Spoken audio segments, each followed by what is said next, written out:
Hi, Steve and Krista. So wonderful to have you guys with me today. We've made a lot of progress, and you have done a lot of great work with diffusing those four horsemen and working past that, and learning how to use the antidotes. And I'm just really proud of how you guys have been working together as a team.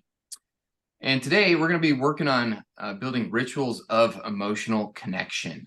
So a lot of times we get busy with life, with work and taking care of the kids and running them this way and doing this thing, and we neglect to really connect with each other on an emotional level. But research out there says that just the smallest things can add up and make a huge difference in building your emotional um, connection and your relationship. So today we're going to be looking at these different ways we can build our friendship with one another, our relationship, and their formal ways and informal ways. It's your how you guys leave each other's presence and how you reunite at the end of the day. It's how you spend your meal times. Those are some of the more informal ways. Formal ways of emotional connection could be how you connect on birthdays, how you celebrate birthdays and holidays and vacations. And you have these rituals that you do, and everybody knows their part. So today, to kind of get an idea of maybe some of your longings and kind of how you want things to be, we're going to look backwards to your childhood. And I want you to think about some of these rituals like birthdays when you were growing up. And I want you to share with me, you can take turns, best birthday ever when you were growing up and the worst birthday. So take a minute, think about that. And whoever wants to go first can kind of share.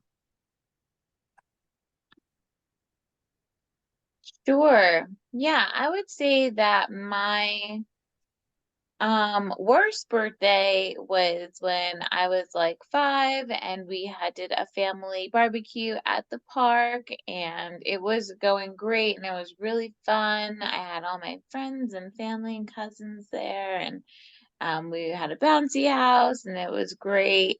But then I ended up getting hurt and I tripped over a bicycle and my big toenail got ripped off. Ended up at the emergency room and the party ended, needless to say.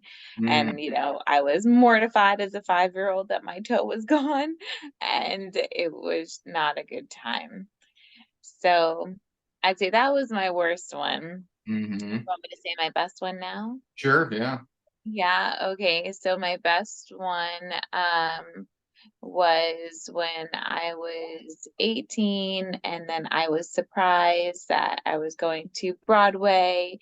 And then when I arrived at Broadway, I had extra friends there too and then we ended up going to a restaurant and then I had family there and so like every level of the birthday just got greater and greater by the awesome people in my life that joined the party, I would say. The surprise element was really great and I loved like the variety of like Broadway and food and fun and friends and family and it was just a lot of great memories in one day. hmm So you had one plan. You knew you were going to Broadway with some friends. You Yeah. get there, and there were more friends than you had anticipated. So that was the Mm-hmm. surprise. And then you Yeah. also got to eat some good food. Yeah. It's good times. That's awesome. Yes. Well, Krista, you want to share your worst and best birthday experiences? Sure, yeah. Well, I can only share a good one. My mom, she did a really good job trying to celebrate things. My dad was kind of like the bah humbug of the family, and so we didn't get to celebrate very many birthdays, but my mom always tried. She tried her best. And I remember this one specific birthday, I think maybe I was 9 years old, where so we had taken a trip to California for like a what the equivalent of a camp meeting is, where you hang out with a whole bunch of other religious leaders and peers and whatnot. And so we took a trip to California, but my birthday was around that time, and so we spent I remember having a whole bunch of mosquito bites, and yes, this is still a good birthday that I'm about to explain to you. And I got bitten by a mosquito bite like right near my eye, and it was as big as my knee. It just like blew up.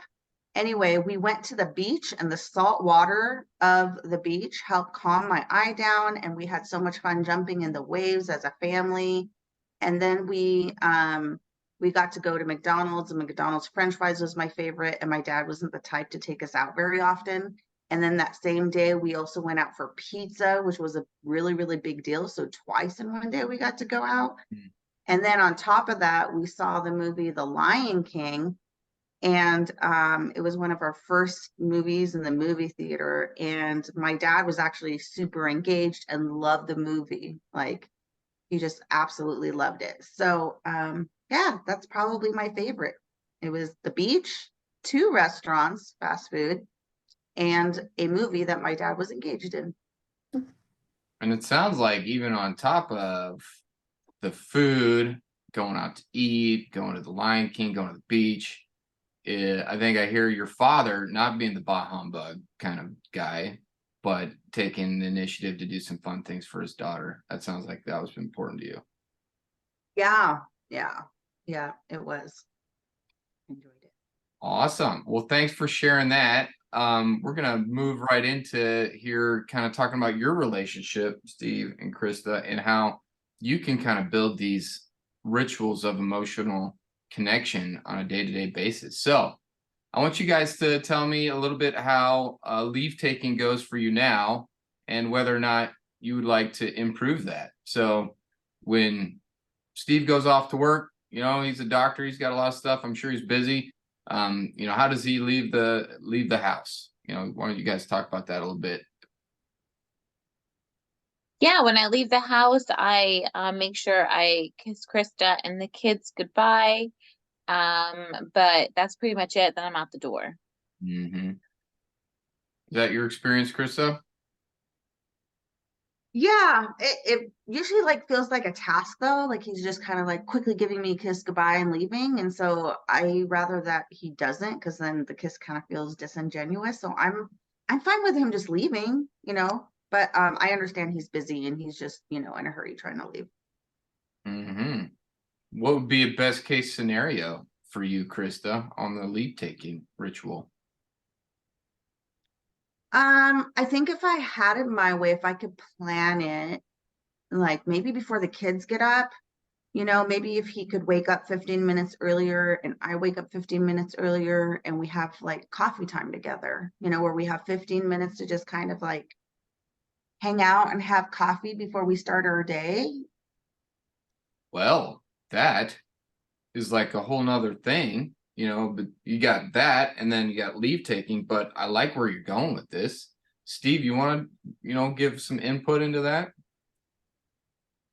Yeah, I mean, Krista will tell you I'm not a morning person. So to be like chit-chatting in the morning would probably feel disingenuous to me, because I'd probably be trying to make that conversation happen. And it's like, it's the morning. I'm just trying to focus on work and make sure I don't forget everything before I get out the door. But would it be an option to maybe do that on like Saturday mornings? Because I think we're kind of usually both up before the kids are on Saturday, but we're doing our own thing. Maybe we can come together and do something rather than do our own thing Saturday mornings. I'm not a morning person either, but I feel like I have to kind of hype myself up for the kids like every single morning. And so I think the Saturday morning, I love how you're trying to make that concession. Maybe an evening thing would work better for you, but I know how irregular your schedule is with being a doctor. And so that's the only reason why I suggested mornings. I think I just need something more daily than just once a week. I get that. That makes sense. Yeah, I mean, why don't we give it a shot for this week and see how it works out and see if it even feels good for both of us, and then we can reevaluate. Okay. Wow, you guys are really putting what you have learned through our sessions into practice here. I love it. Seeing how you give and take a little bit how about we try this, and avoiding the criticism and the defensiveness, right? That's awesome. Now, I want to kind of get back to the leave taking thing. Steve said, "This is how I do things. I kiss Krista and the kids goodbye before I leave." And Krista said, "Yeah, it seems rushed and a little disingenuous." I kind of want to run back there and say, Steve, how did you receive that? How did that sound to you? Yeah, I mean, it's sad that you think I don't want to kiss you and the kids. I can understand how it feels disgenuine because it's fast. You probably see that I have a lot on my mind. Um, so I could see how it feels that way, but I wouldn't feel good leaving without doing that. Like I love my wife and kids, you know. I just I'm trying to balance a lot and compartmentalize, you know, but it's a priority to me to make sure that I kiss you guys before I leave that house. Yeah, Krista, can you kind of just reflect back to Steve what he just said there? Yeah, I feel like it's really important to him. Like he wants to make sure that, you know, if something were to happen, maybe this is how I'm interpreting it, maybe not what he said, but if something were to happen to him, God forbid, that, you know, like in his last moments, he knows that he, you know, said goodbye to me and the kids, and that having that connection time, even if there's something on his mind, is important to him. And so I love that. Great. So, is there anything you guys want to change about that ritual? Are you feeling okay there? What do you guys think? I can try to make it not as fast, you know, and try to be more present in the moment. Maybe add a sentence of have a good day or looking forward to dinner time tonight or, you know, something that would be not so quick. So I could try to do that. Great. How's that sound, Krista? Yeah, that sounds great. All right. Next one, I want to see how you guys feel about this is meal times. Tell me what meal times look like for you guys at home, and then we'll move into what ideally could happen. Well, like Krista shared, my evenings are pretty inconsistent. And so I would say that she's pretty awesome at making sure the kiddos are fed and they have consistency in their dinners. Then again, there's times of sporting events and whatnot. So I would say you guys make it to the dinner table, what, 3 or 4 times a week? And I join in probably twice a week, depending on work. Mm-hmm. And so a couple days a week, you're having mealtime with the family. Tell me what that looks like. It looks like Krista either making dinner or ordering something. We are at the table, the kids are there, we're there. And we try to catch up on like the day and whatnot, but you know, sometimes things are not that clean cut, what kid is screaming or who doesn't want to eat this or, you know, are we exhausted from the day? And other times it's great. Depends on the day. That sound about right, Krista? No, it feels a little bit more chaotic and isolating than that. Well, tell us about Um, your experience. yeah, I just feel like, you know, while I'm cooking or while I'm ordering, it's just really hectic. Like one kid is usually pulling me in a different direction than another kid. And so even when he's there, I feel kind of by myself in having to mitigate what's going on in the planning process. And then during the execution process, it feels like even though he's there and he's trying to be there and I know how busy he is, like I don't want him to feel attacked or blamed. I just feel like he's not there. He's on his phone, he's answering an email or a call, or you know, there's an emergency, there's something. And so there, I don't feel like there's undivided attention. Like, you know, when he's there, he's halfway there and I'm having to mitigate stuff. And it's just really, really, really hard to plan something or execute something by myself. And so, you know, most of the time, 7 days a week, you know, even though he's making efforts, um, it's an effort and I don't have his undivided attention, or the kids don't have his undivided attention. So we're struggling in that area. Mm-hmm. Well, if we could wave our magic wand and go, here's what we'd like meal time to look like, what would that look like for you guys?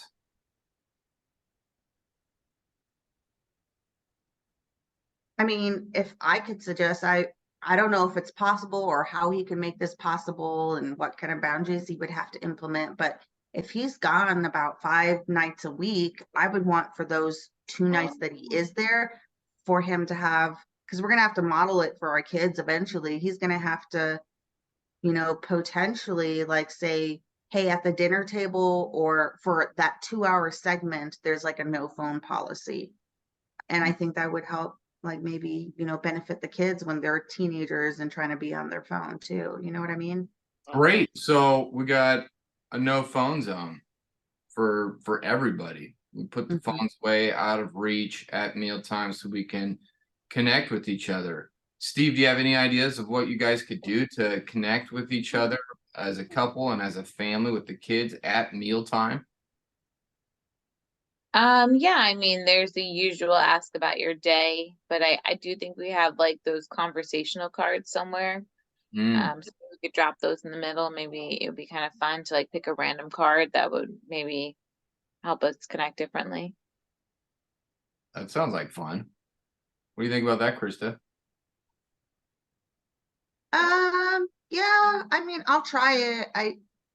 Steve knows I don't really know how to have fun because I'm just like so focused on the daily to-dos that putting myself in that mindset might be a little bit of a struggle, but I'm willing to try. Cool.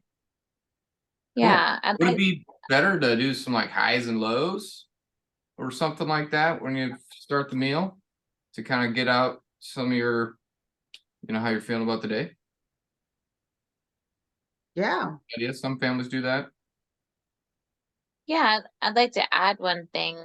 Though I might be working on my phone, I feel like Krista is like she's saying, having a hard time having fun because she's always scheduling, preparing in her mind. So I would also ask that she leaves that at the door as well. Just as I leave my work, that's also her work as far as scheduling and planning and whatnot. Yeah.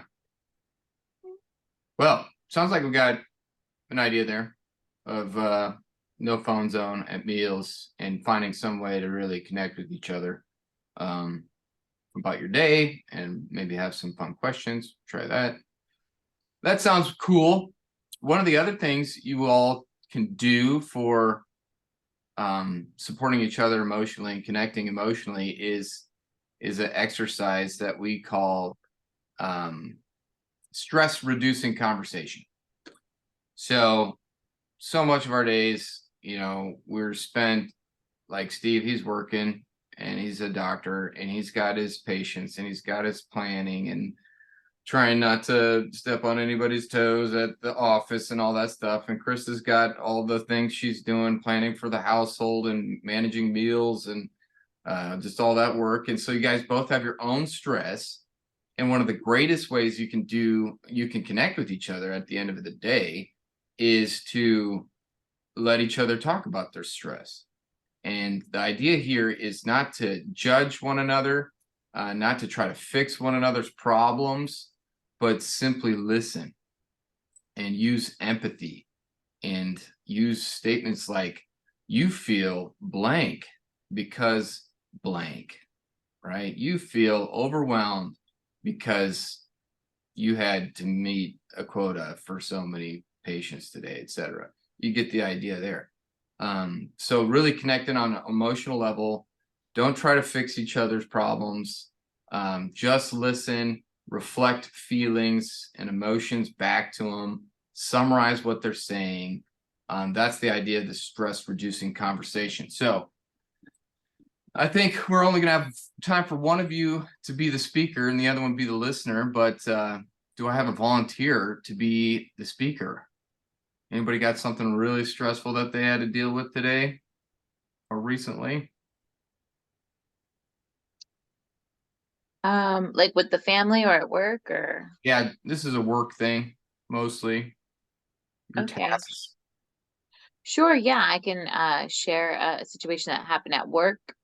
As you know, I'm a doctor, and so I not only see my patients, but I have residents in training. And so I specifically gave a task to a resident to care for a patient, and they pretended to be competent in the task, and then they actually caused a greater issue on the patient and brought harm. And so it was really a challenge because I trusted that resident to take care of our patient, and instead they've hurt them. And rather than being honest, they pretended to know what they were doing, and rather than being humble and asking for help, they brought harm to our patient. So that was really upsetting to me. I did lose my cool on the resident.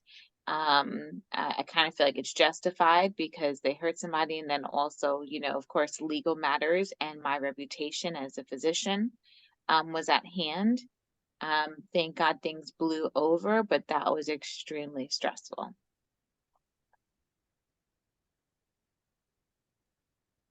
Krista, can you connect with Steve here on this stressful day? Yeah, what were the rules again?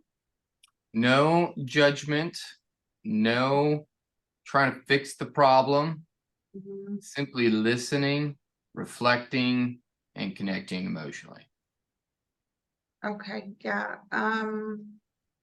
Yeah, it sounds like he had a really tough day. Yeah, talk And to Steve, not me. You're talking to him. oh, okay. Yeah. Steve, I can imagine you had a tough day. It sounds like you were put in a difficult situation, kind of like maybe trying to be the you were put into being the middleman and advocating for your patient, and kind of upset about, you know, what your resident did, which was uncalled for, and I can see why that might have frustrated you. Yeah, how'd that feel to hear, Steve? Yeah, it feels good to know that she kind of sees my stress and what I've been through for the day. Yeah, do you care to share any more, Steve, about that situation?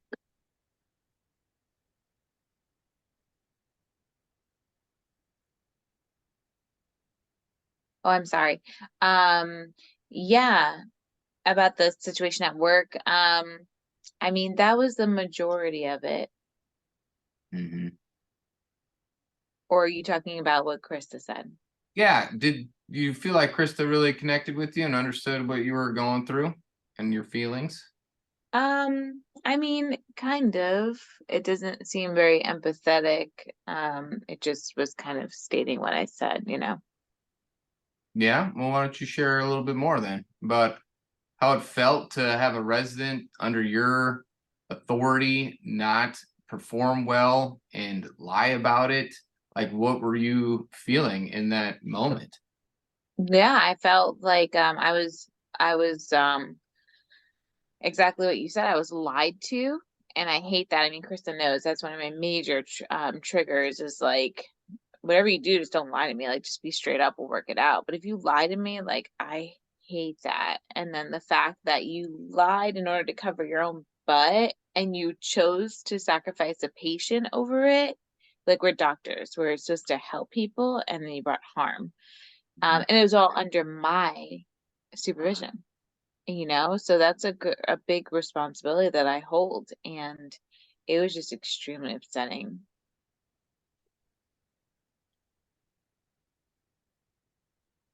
Now, My- Krista, can you Yeah. connect with Um, or I Steve? guess I, I guess us we're learning how to communicate. I just need room to, I guess, mess up if I'm messing up. I thought I was trying to be understanding, and now I feel kind of insecure about communicating with her, you know. Um, but um, but yeah, I I hear Steve is just really upset because, you know, one of his triggers is being lied to, Well, and he talk to was lied him. to. Yeah, Oh, talk to him about that. Maybe you um, guys have had a history of this, or maybe Steve remembers a time when he was younger, being lied to. I don't know. Do you know any of that backstory, Krista? Yeah, I mean, I can understand why it's triggering for him. I guess I would want that communicated because I can't connect the dots always for him, and I don't want to be Talk to him, responsible. Krista. Don't talk to me. You're connecting with Steve. Steve, I want to be there for you. I don't know how to listen all the time. And when I feel like I'm empathizing, it doesn't seem like I'm doing it right. And and if something is triggering for you, like, yes, I can remember your childhood. Yes, I can understand where you're coming from, but I feel like I can't always connect the dots for you. And I need you to be able to just tell me how you're feeling, why you're feeling that way, and for me to like really jump in there. That's just like a lot of emotional gymnastics for me. And so, um, yeah. But again, initially what I heard you say is yes, you're tired, you're frustrated, you're pissed, and someone because of their lie put you and your practice at a liability, and you're frustrated and it's triggering for you because of things that you had to deal with, being lied to, and the untruthfulness that the impact that had on your childhood. Yeah, that's exactly what I was looking for. Like you did it. You totally connected. And if I don't share my feels, just ask. Just show me that you want to know how I'm feeling, and I'd be happy to share it.